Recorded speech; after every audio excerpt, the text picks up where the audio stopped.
The desert heat shimmered off the tarmac as Captain Jake Reaper Morrison climbed into the cockpit of his A-10 Thunderbolt II. The aircraft, nicknamed the Warthog by pilots, was built for one purpose: close air support and tank killing. Today, that purpose would be tested beyond all limits. The briefing room had been tense that morning.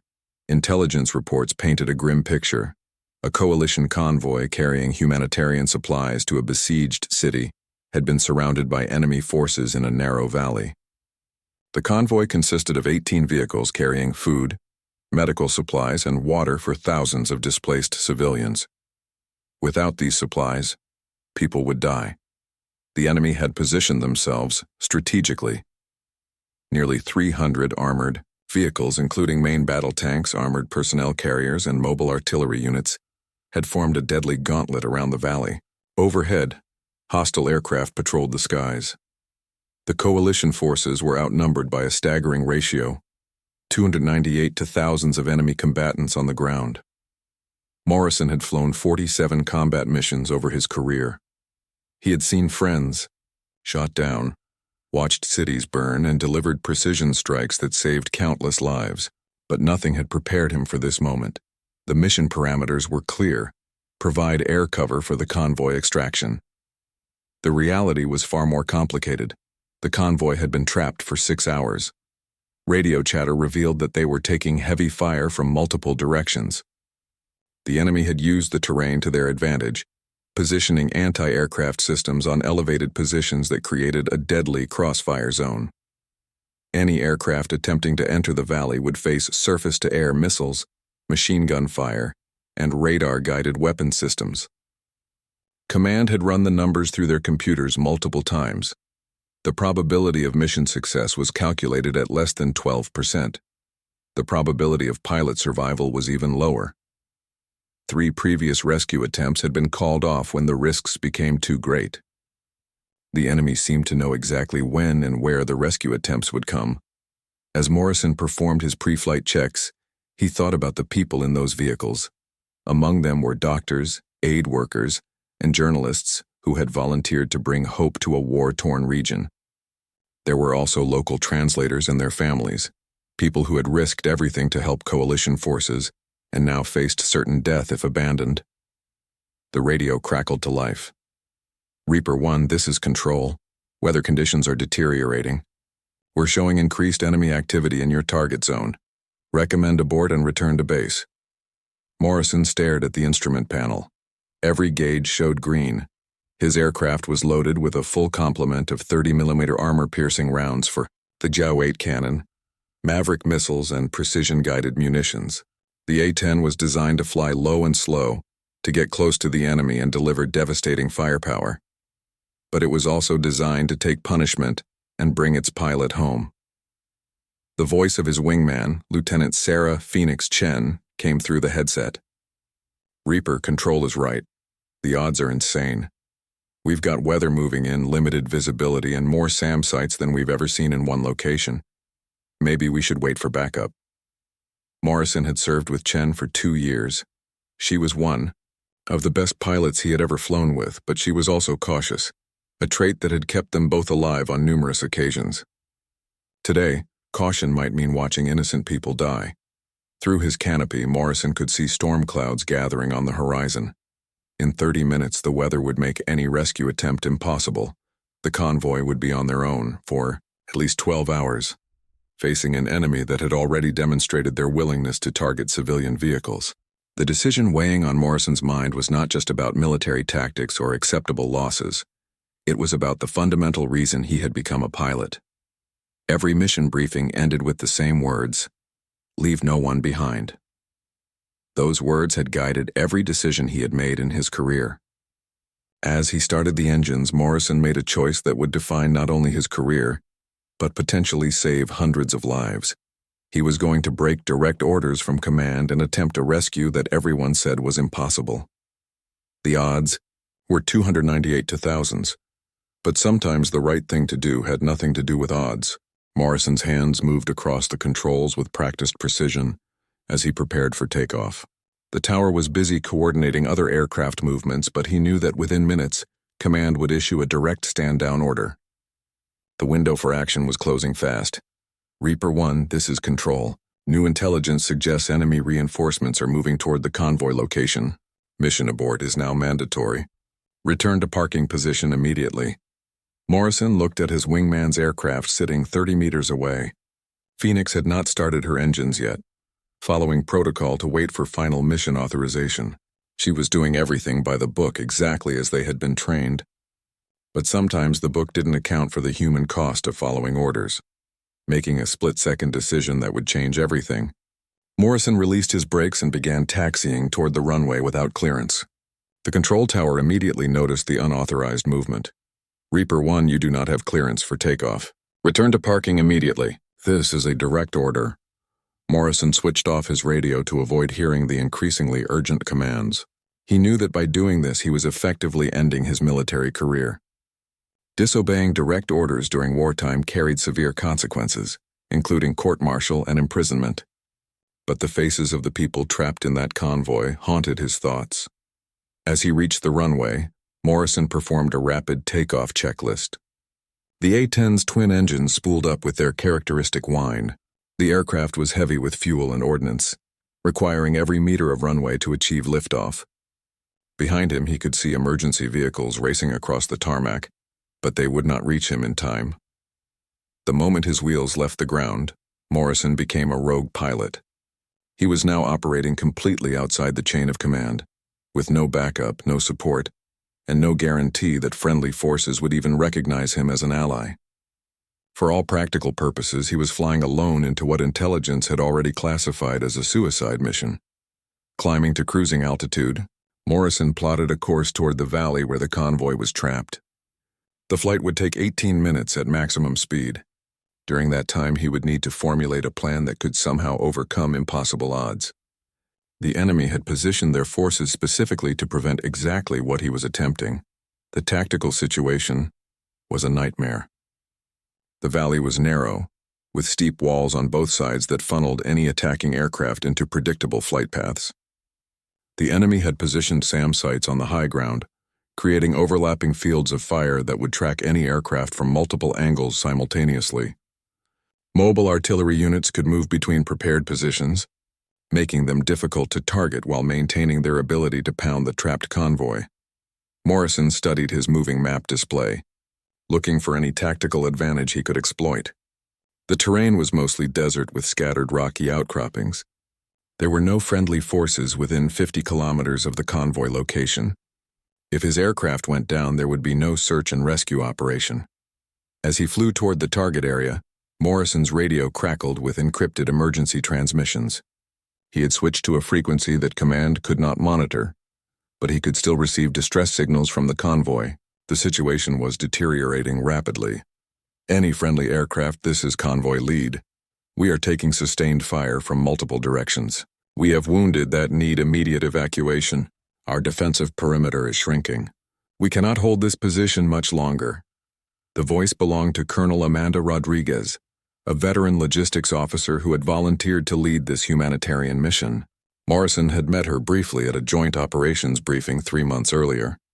She had impressed him with her dedication to helping civilian populations caught in the conflict zone.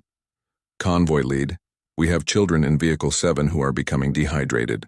Vehicle 12 took a direct hit 15 minutes ago. We need immediate air support or we will not survive the next hour. Morrison pushed his throttles forward, coaxing every bit of speed from his aircraft. The A-10 was not built for speed, but its rugged construction and reliable systems made it the perfect choice for this type of mission. If he was going to save these people, he would need every advantage the aircraft could provide. The weather was worsening as predicted. Storm clouds were building rapidly, reducing visibility and creating turbulence that would make precision flying extremely difficult. Lightning flickered in the distance, reminding Morrison that he would soon be flying through conditions that would challenge even the most experienced pilots. With 10 minutes remaining until he reached the valley, Morrison began his final approach preparations. He armed his weapon systems and programmed his targeting computer with the last known positions of enemy forces. The success of his mission would depend on the first 30 seconds over the target area. If he could not achieve surprise and deliver devastating firepower immediately, Both he and the convoy would be destroyed. The point of no return was approaching fast. In 8 minutes, Captain Jake Morrison would either become a hero or add his name to the list of pilots who had died attempting impossible missions. The choice had been made, and there was no going back. The valley appeared ahead like a scar cut into the desert floor. Morrison could see smoke rising from multiple locations where the convoy vehicles had taken positions behind whatever cover they could find. Through his targeting pod, he counted the enemy positions. The intelligence reports had been accurate. Nearly 300 armored vehicles surrounded the convoy in a coordinated attack formation. Morrison descended to attack altitude, flying barely 200 feet above the desert floor. At this height, he would be invisible to most radar systems until the last possible moment, but he would also be vulnerable to every small arms weapon the enemy possessed. The A-10's titanium armor bathtub protecting the cockpit could withstand significant damage, but there were limits to what any aircraft could survive. The first enemy position came into view, a cluster of 3 main battle tanks positioned on a ridge overlooking the convoy route. They had been firing consistently at the trapped vehicles, their 125mm main guns creating craters around the defensive perimeter. Morrison lined up his first attack run, knowing that once he opened fire, every enemy weapon in the valley would turn toward him. "This is for the people in those trucks," Morrison whispered as he pressed the trigger. The GAU-8 cannon erupted with its distinctive roar, firing 70 rounds per second of depleted uranium ammunition. The sound was unlike anything else in warfare, a continuous thunder that could be heard for miles. The first tank disappeared in a cloud of smoke and flame as armor-piercing rounds tore through its main battle armor like paper. Immediately, the sky around Morrison's aircraft filled with tracer fire and surface-to-air missiles. The enemy had been waiting for exactly this moment. Air defense systems that had remained hidden suddenly came to life, their radar systems painting Morrison's aircraft with targeting solutions. Morrison pulled hard left, using the valley walls to break radar lock, while simultaneously engaging his countermeasure systems. Chaff and flare dispensers released clouds of metallic strips and heat sources designed to confuse incoming missiles. The A-10 shuddered as shrapnel from a near miss peppered its armored skin. The convoy vehicles below were seizing the opportunity created by Morrison's attack. Their defensive fire increased dramatically as the enemy forces were forced to divide their attention between the ground targets and the aircraft attacking from above. For the first time in hours, the convoy had hope. Morrison rolled inverted and dove toward a second group of enemy vehicles, mobile artillery units that had been systematically destroying the convoy's protective cover. His targeting computer locked onto the largest vehicle, a self-propelled howitzer that had been directing fire for the entire enemy formation. The Maverick missile launched with a sharp crack, its smoke trail drawing a line between Morrison's aircraft and the target. The missile's guidance system tracked the laser designation perfectly, striking the artillery piece in its ammunition storage compartment. The resulting explosion was visible for miles, sending debris high into the air, but Morrison's success was drawing concentrated fire. The enemy commander had realized that a single aircraft was disrupting their entire operation and was directing all available weapons toward the A-10. Morrison's instruments showed multiple warning lights as small arms fire found weak points in the aircraft's armor. Convoy lead, this is Reaper 1. I'm engaging targets on your eastern perimeter. Be ready to move when I give the signal. Colonel Rodriguez's voice crackled back immediately. Reaper 1, we see your position. You are taking heavy fire. We can move, but our vehicles are damaged. Several won't make it without direct support. Morrison assessed the situation quickly. The convoy needed a corridor cleared of enemy vehicles before they could attempt to escape the valley. The problem was that creating such a corridor would require multiple attack runs against heavily defended positions. His aircraft was already showing signs of battle damage, and his ammunition was not unlimited. Making his third attack run, Morrison targeted a concentration of armored personnel carriers that were blocking the convoy's escape route. The 30mm cannon rounds walked across the formation like deadly rain, disabling vehicles and forcing crews to abandon their positions. But as he pulled up from the attack, a surface-to-air missile caught his aircraft in its blast radius. The explosion sent shockwaves through the A-10's frame. Morrison felt the aircraft lurch violently as shrapnel tore through the left engine. Warning alarms filled the cockpit as multiple systems reported damage. Oil pressure was dropping rapidly, and he could see smoke trailing from the damaged engine nacelle. Despite the damage, the A-10 continued flying. The aircraft had been designed specifically to survive this type of punishment and continue its mission. Morrison shut down the damaged engine and continued his attack on single-engine power. The aircraft's performance was reduced, but it was still flyable. From his elevated position, Morrison could see that his attacks had created confusion in the enemy formation. Several units were retreating to new positions, while others were trying to coordinate their anti-aircraft fire. The convoy below was preparing to move, their vehicles forming up in a tight formation that could punch through the gap Morrison was creating. But the enemy was adapting quickly.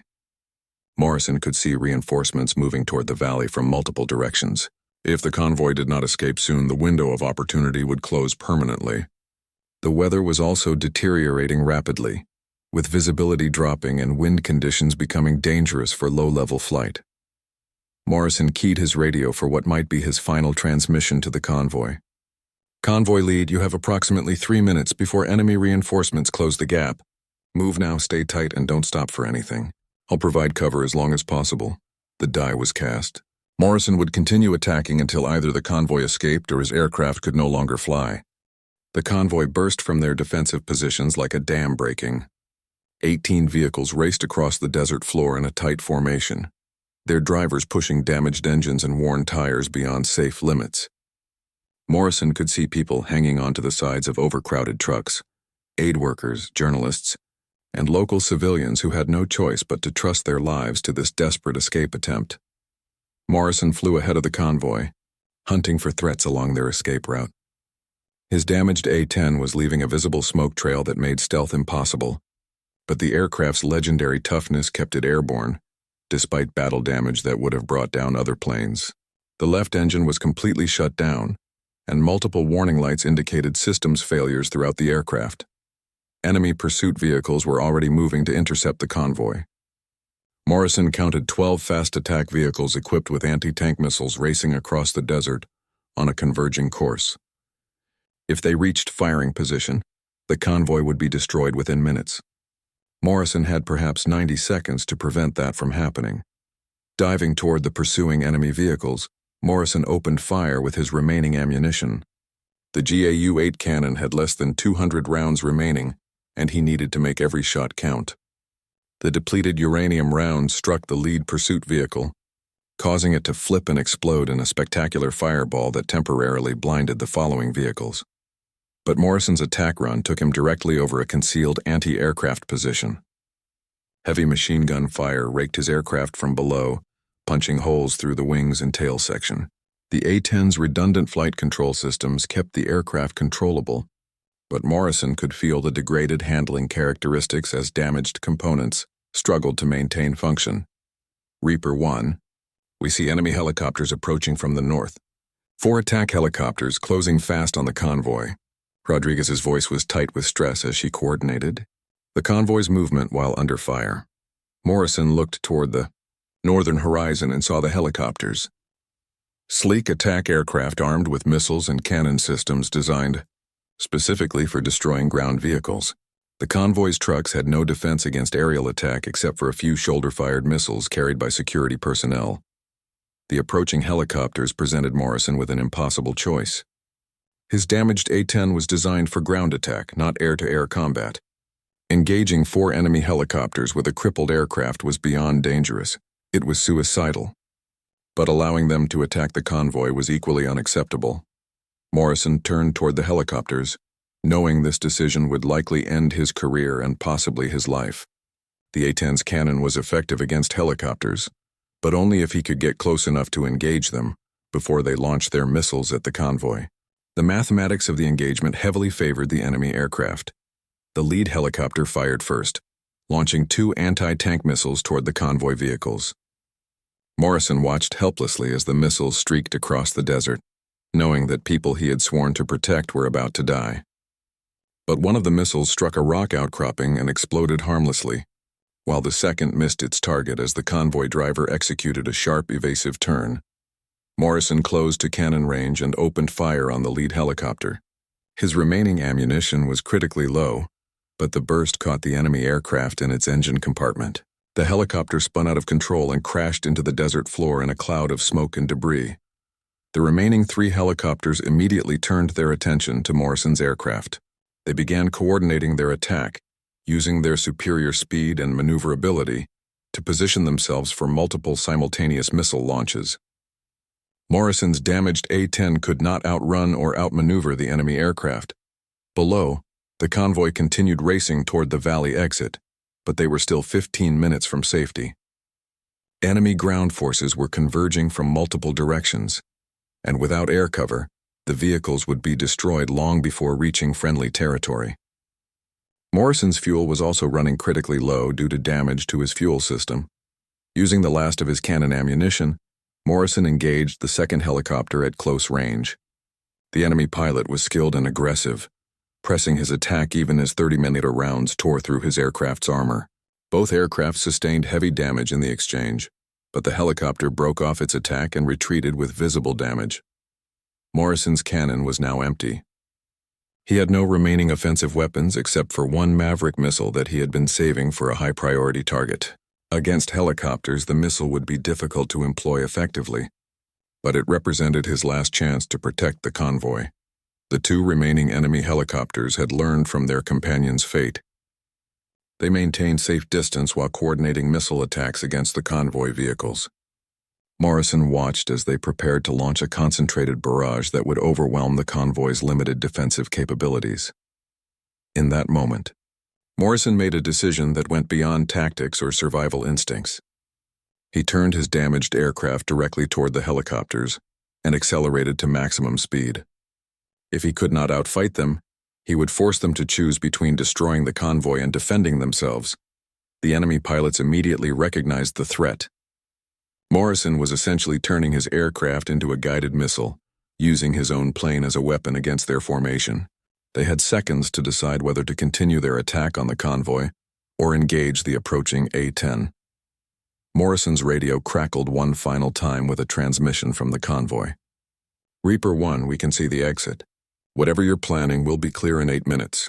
Don't do anything crazy. 8 minutes might as well have been 8 hours. Morrison's aircraft was dying around him. The convoy was still under attack and enemy reinforcements would close the escape route within minutes.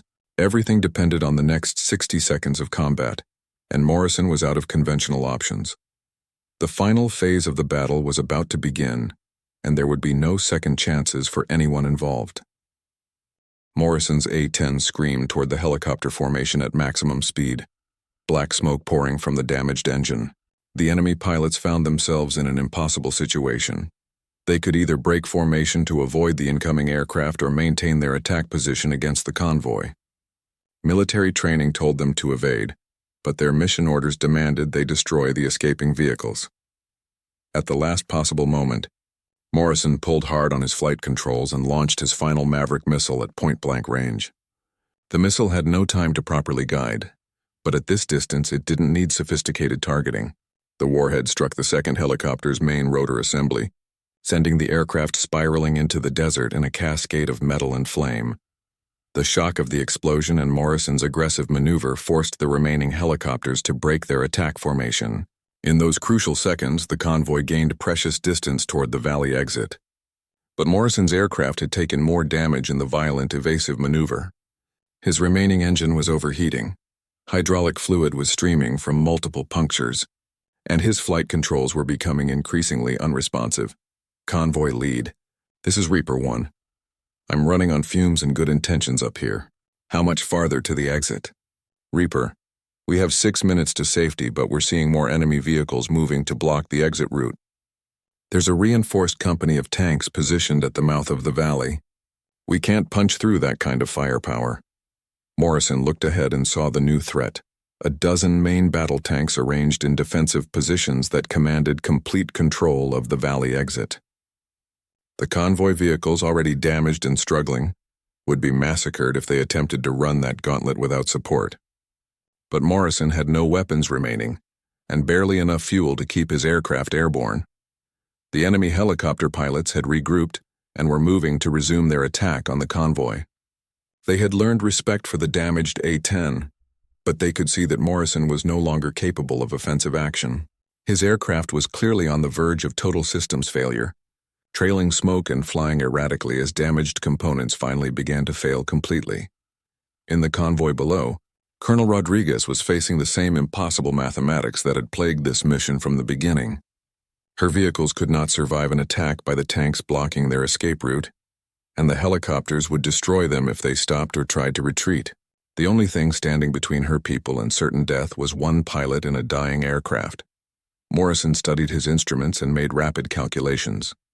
His fuel would last perhaps 3 more minutes.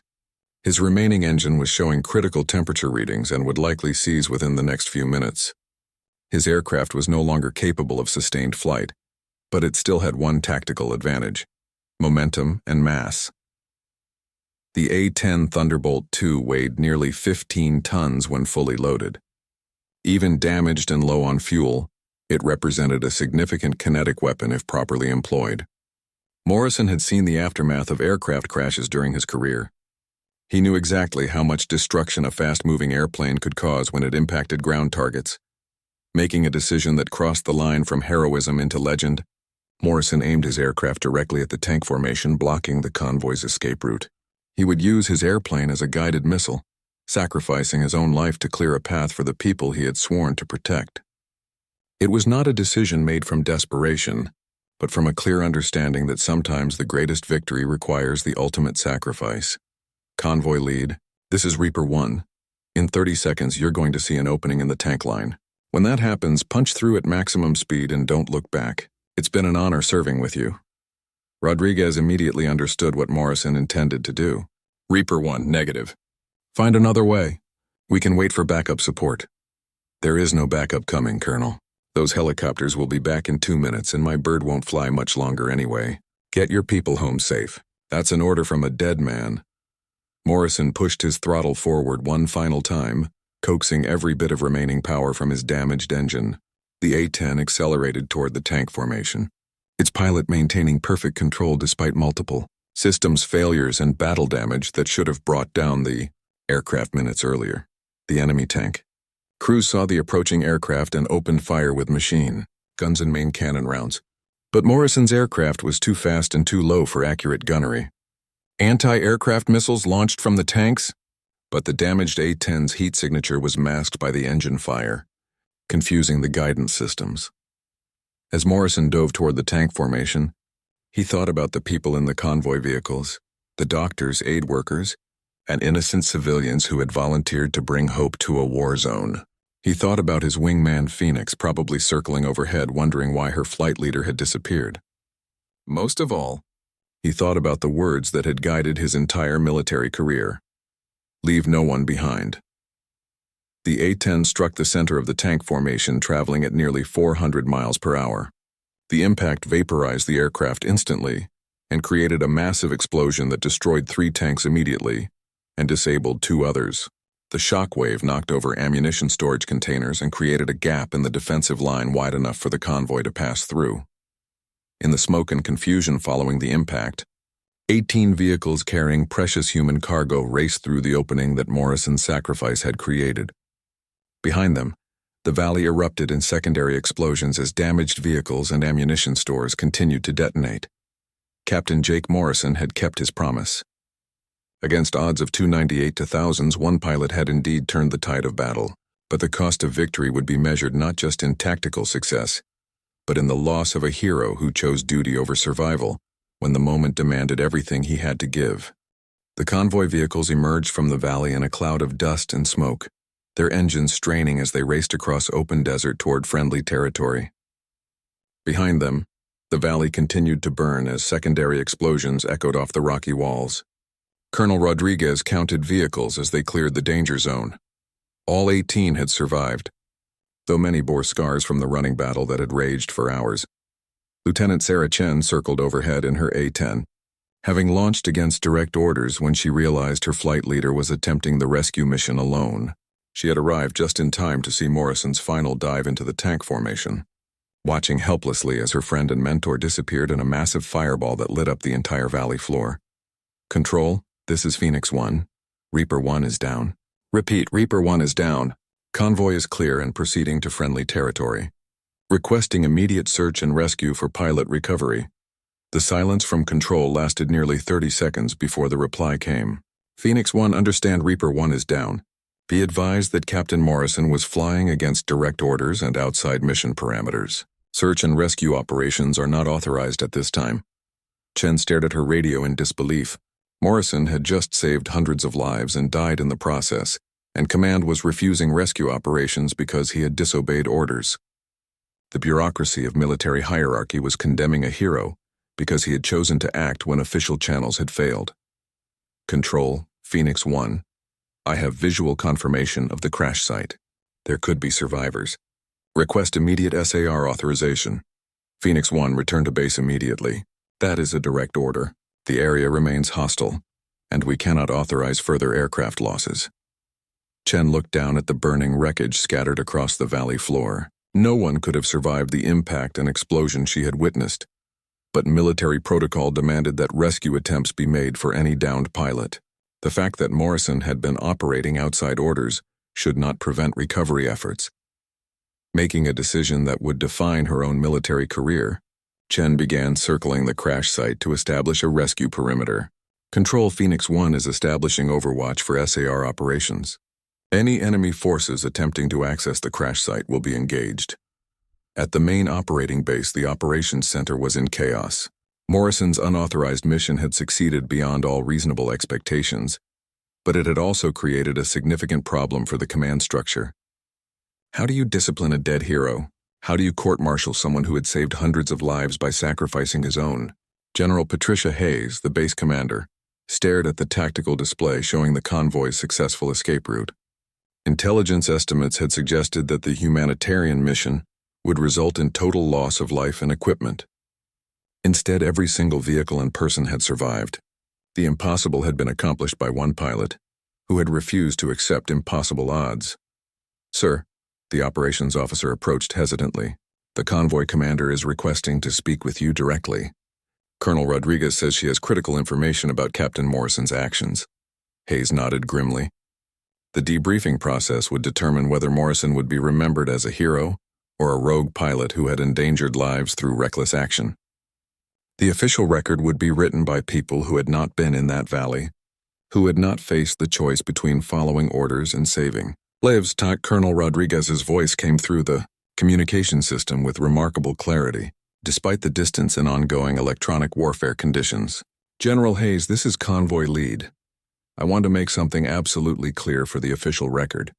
Captain Morrison saved every life in this convoy. Without his intervention, we would all be dead right now. Colonel, I understand you're grateful for the air support, but Captain Morrison was operating without authorization and in violation of direct orders. His actions, while well-intentioned, cannot be officially condoned. General, with all due respect, Captain Morrison made the right call when the system failed. We had been abandoned by command and left to die because the mission parameters were deemed too risky. One pilot decided that human lives were worth more than acceptable risk assessments. The conversation continued for several minutes, with Rodriguez providing detailed testimony about Morrison's tactical decisions and their impact on the convoy's survival. She emphasized that Morrison's actions had been precise and professional, not the reckless heroics of a pilot seeking glory. Meanwhile, Chen continued circling the crash site despite repeated orders to return to base. Her fuel was running low, but she had identified potential evidence that needed to be recovered. Morrison's aircraft had carried classified equipment and sensitive materials that could not be allowed to fall into enemy hands. 3 hours after the crash, a special operations team finally arrived to secure the site. They found the remains of Morrison's A-10 scattered across a quarter-mile area, testament to the violence of the impact. The aircraft had been completely destroyed, but its final mission had been perfectly executed. Among the wreckage, the recovery team found Morrison's flight helmet and a portion of his seat that had been thrown clear during the impact. Inside the helmet's storage compartment was a handwritten note that Morrison had carried on every mission for the past 2 years. The note contained a simple message. If you're reading this, I didn't make it home. Tell my family I died doing what I believed was right. Leave no one behind. The official investigation would take months to complete, but the outcome was already clear. Captain Jake Morrison had violated direct orders and military protocol. He had also saved hundreds of lives and demonstrated the highest traditions of military service. History would have to decide which of those facts was more important. In the convoy vehicles now safely reaching friendly territory, 347 people owed their lives to one pilot's refusal to accept impossible odds. Among them were doctors who would go on to treat thousands of patients, aid workers who would establish refugee camps, and journalists who would tell the world about the true cost of war. Morrison's sacrifice had ripple effects that extended far beyond a single rescue mission. But in the immediate aftermath, only one thing was certain. The odds had been 298 to thousands, and somehow, against all mathematical probability, the right side had won. 6 months after the Valley rescue mission, the military justice system finally reached its verdict on Captain Jake Morrison's actions. The court-martial proceeding was unlike any in recent military history. How do you prosecute a dead man for saving lives? The case had drawn international attention and sparked debates about military protocol versus moral obligation. Lieutenant Colonel Sarah Chen, promoted after her own acts of courage during the rescue mission, stood before the review board as the primary witness to Morrison's final mission.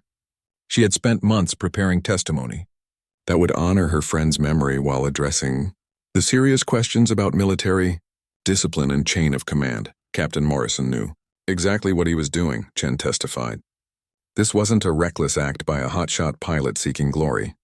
He calculated the risks, understood the consequences, and made a conscious decision that saving lives was worth more than his career or even his life. The prosecution argued that Morrison's actions, however well-intentioned, had undermined military authority and set a dangerous precedent for future operations. If every pilot could simply ignore orders when they disagreed with command decisions, military effectiveness would collapse. Orders had to be followed regardless of personal feelings or alternative assessments, but the defense presented testimony from every person Morrison had saved. Colonel Rodriguez described watching a single aircraft take on impossible odds while her convoy prepared for certain death. Dr. Maria Santos, a physician who had been treating wounded civilians in the convoy, explained how Morrison's sacrifice had allowed her to continue her medical work and save thousands of additional lives over the following months. The most powerful testimony came from an unexpected source. General Patricia Hayes, the base commander who had originally ordered the mission abort. Standing before the review board, she admitted that command's decision had been based primarily on protecting military assets rather than saving human lives. We calculated acceptable losses and determined that losing aircraft and pilots was not worth the risk of saving a convoy, Hayes testified. Captain Morrison calculated differently. He determined that losing aircraft and pilots was exactly what military forces exist for, protecting those who cannot protect themselves. The review board's deliberation lasted 3 days. They had to balance military necessity against moral imperative, protocol against results, and career implications against human cost. The final verdict surprised everyone.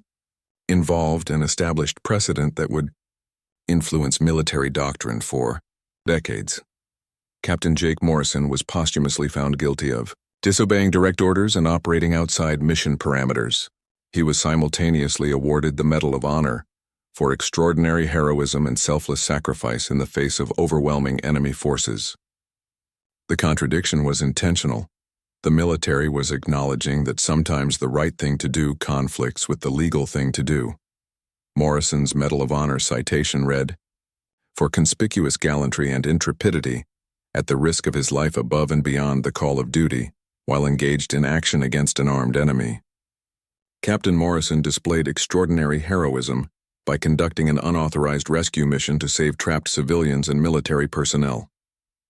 Despite facing overwhelming odds and operating without support, he single-handedly engaged superior enemy forces and created the conditions necessary for a successful convoy evacuation. His ultimate sacrifice of deliberately crashing his aircraft into enemy positions to clear an escape route represents the highest traditions of military service and American values. The citation was read at Morrison's funeral service, attended by every person he had saved, plus hundreds of fellow pilots and military personnel. His parents, John and Linda Morrison, received the medal on behalf of their son. Linda Morrison's words to the gathered crowd became part of military tradition. Jake always said that some things were worth dying for. I'm proud that he found something worth living for as well. Lieutenant Chen requested assignment to Morrison's former squadron, where his empty locker remained undisturbed for exactly 1 year, before being converted into a memorial display. His helmet, flight suit, and personal effects were arranged alongside testimonial letters from the people he had saved. New pilots entering the squadron were required to read Morrison's story as part of their orientation. The broader impact of Morrison's actions extended far beyond military circles. The successful rescue mission led to revised protocols for humanitarian operations in combat zones. Command structures were modified to allow field commanders more discretion in time-critical situations involving civilian casualties. The Morrison Doctrine became unofficial military policy. When human lives hang in the balance, calculated risks become moral imperatives. Colonel Rodriguez used her experience in the convoy to establish new standards for civilian evacuation procedures. Dr. Santos continued her humanitarian medical work, ultimately treating over 10,000 patients in conflict zones around the world. Each person Morrison saved went on to save others, creating an ever-expanding circle of lives touched by one pilot's decision to break orders and follow conscience. The enemy forces involved in the Valley battle conducted their own analysis of the engagement. Intelligence reports revealed that they had planned the ambush for months, specifically designed to inflict maximum casualties on any rescue attempt. Their tactical assessment concluded that the mission should have been impossible to complete successfully. They had not accounted for one variable: a pilot willing to sacrifice everything for people he had never met. 5 years after the mission, Chen returned to the valley where Morrison had died. The site had been converted into a memorial garden by the local population, who had learned about the American pilot who sacrificed his life for a convoy carrying supplies to their families. A simple stone marker bore Morrison's name and the words he had carried in his helmet: "Leave no one behind." Standing in the desert where her friend had made his final flight, Chen reflected on the meaning of Morrison's sacrifice. The odds had been 298 to thousands, impossible by any reasonable calculation. But Morrison had never been good at accepting other people's definitions of impossible. He had calculated differently, using mathematics that measured human worth rather than tactical probability. The desert wind carried the sound of aircraft engines overhead, routine flights following established routes through safe airspace. But Morrison had flown a different route, through hostile territory and impossible odds to reach a destination that only he could see. His legacy lived on in every pilot who chose duty over safety, conscience over orders, and hope over fear. The odds were 298 to thousands, but sometimes the right choice has nothing to do with odds. Sometimes heroes are not born from favorable circumstances, but from the determination to create favorable circumstances for others, regardless of personal cost. Jake Morrison had turned the tide not through superior firepower or tactical brilliance, but through the simple recognition that some things are worth any sacrifice. His story became legend, told and retold in pilot ready rooms and military academies around the world. Each telling reinforced the same message: when the moment comes to choose between following orders and following conscience, heroes always find a way to do both.